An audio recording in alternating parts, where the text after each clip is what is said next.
Doctor सौ अंजली दंडवते यांनी ते लिहिलेलं पुस्तक आहे. त्याचा प्रकाशन सोहळा एक 5 मिनिटाचा कार्यक्रम होईल आणि ते झाल्यानंतर लगेच अजय बुवा रामदासी यांच्या प्रवचनाला प्रारंभ होईल.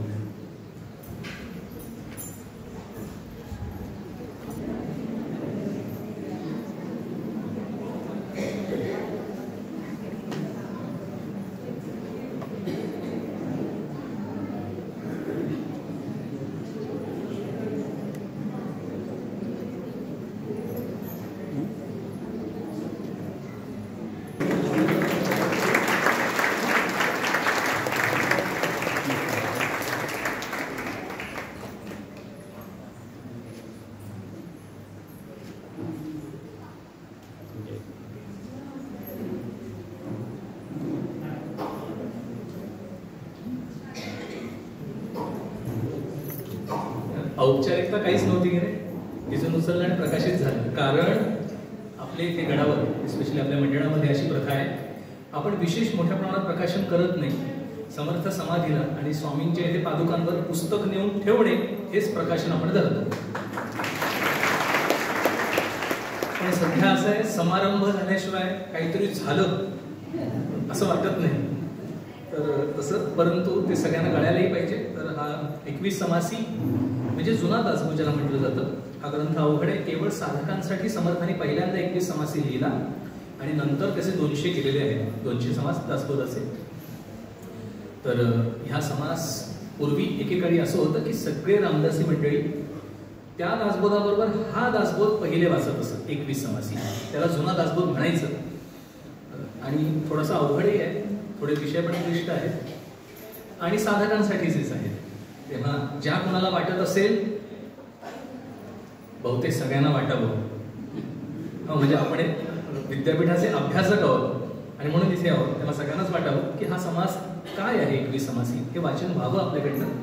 हे पुस्तक आता उपलब्ध नाही. 21 समासी या ग्रंथावर अनेक जणांनी लिखाण केलेलं आहे, ते उपलब्ध आहे. हे एक विशेष उपलब्धी नवीन निर्माण झाली आणि हे ई बुक ह्या स्वरूपात असणार आहे आणि प्रत्यक्ष हातात नाही मिळणार आहे. आपल्याला ते ऑनलाईन वाचता येईल. थोडक्यात नव्या पिढीला सुद्धा वाचता यावं असा हेतू आहे. जुन्या पिढीपासून सुरुवात. तर आता फार ह्याच्याबद्दल बोलत नाही मी. यानंतर लगेचच एक 5 मिनिटात अजय व रामदास येतील.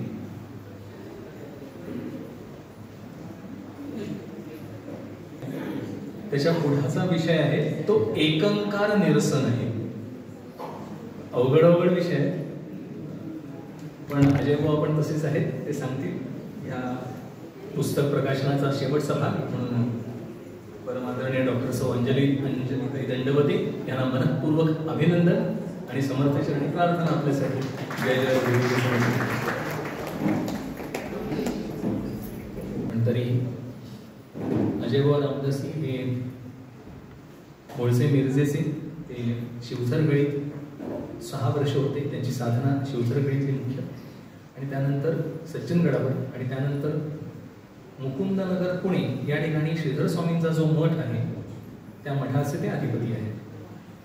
ते स्वतः केमिकल इंजिनियर आहेत.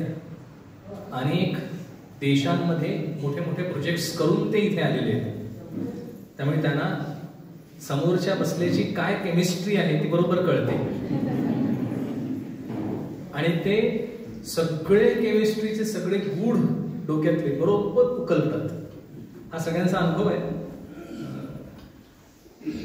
ते देशपांडे आडनाव आहे, आम्ही सांगत नाही, पण म्हणजे हे बघितल्यानंतर पहिल्यांदा स्वरूप बघितलं की बाजीप्रभू आठवतात. त्यांचा हनुमत कथा या विषयावर हातखंड आहे. रामायण, आपण सामान्यपणे रामायण रामकथा सगळ्यांना माहिती आहे, ऐकतो. त्यांचं वैशिष्ट्य म्हणजे रामकथेतले अज्ञात असणारे भाग जे आपली बुद्धी पटकन ग्रास करत नाही त्याचा ते उकल करतात. वेदांत सांगण्यामध्ये ते अतिशय विख्यात आहेत. फार अवघड विषय ते सोपे करून सांगतात. त्यांच्या व्याख्या सोडवणे म्हणजे पुस्तकातली जी व्याख्या असते, फिजिक्स मधली डेफिनेशन, केमिस्ट्रीतली डेफिनेशन, ती डेफिनेशन वाचल्यानंतर डेफिनेशनचा हा मुख्य मुद्दा असतो की समजता कामा नये.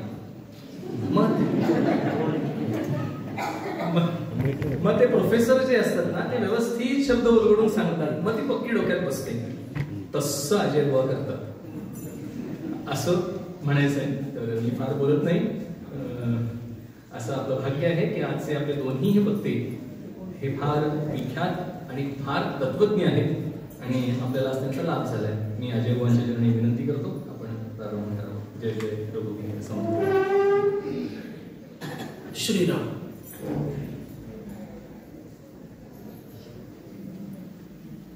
जय जय रघुवीर समर्थ.